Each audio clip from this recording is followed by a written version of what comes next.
प्रथमे जगह को दर्शन करवा।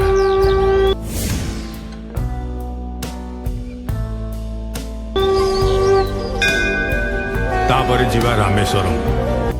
आज हेउची सेप्टेम्बर 25 तारिख। भाबिली टिके सिनेमा देखि जीवा। ए अनुभव महांती करम चारिधाम सिनेमा। चली गली पाख थिएटर महाराजा को। सेठी पहुंची तरतर होई टिकेट काउंटर आड़ को दौड़वा को लगिली एवं पचारिली चारिधाम टिकेट गोटे देल।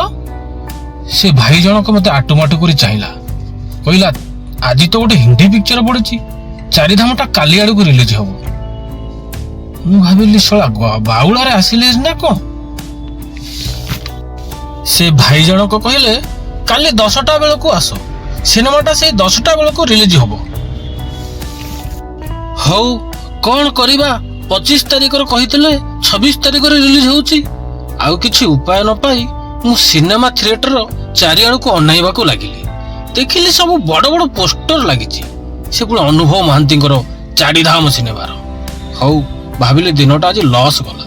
कौन करिबा आम सुपरस्टार अनुभव महांती सिनेमा तो बड़ एक्साइटेड थिली। देखिबा काली आड़ को कौन होउची सिनेमाटा रिलीज होउची कि नाही।